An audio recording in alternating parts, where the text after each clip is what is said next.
Cedar Rapids is Iowa's second largest and best city. It's really a city that's much more diverse than people would expect, with a terrific history of coming back from disasters. The Douglas Starch Works explosion was the worst industrial accident in the city's history.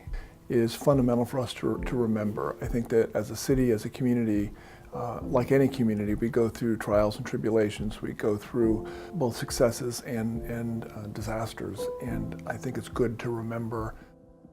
After the explosion, there was a concern that maybe the community would be abandoned, that the Douglas Starch Works wouldn't be rebuilt, and that didn't happen. The facility was rebuilt, jobs were created. As a matter of fact, more jobs were created after the rebuilding, and that's kind of similar to what happened in 2008.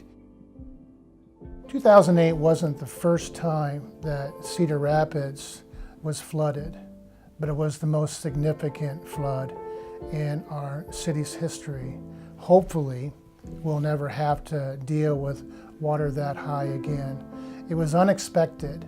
It was a perfect storm, so to speak, of a wet spring, an early snow runoff, and just heavy rains. Where we had the $6 billion disaster at the time. It was the fourth worst disaster in U.S. history. When you look at the recovery from the Starch Works explosion community-wide and industry-wide, you see an awful lot of parallels with what Cedar Rapids and Eastern Iowa and the Midwest went through in the early 2000s with the flooding. I think it's important for us to remember communities past because it's always changing.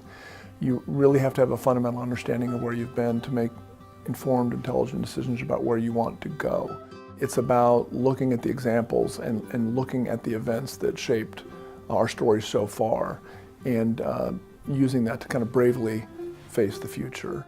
You have to have hope and say that we will come back. This community has and will step forward and help in any way we can, that we can recover and rebuild and move forward.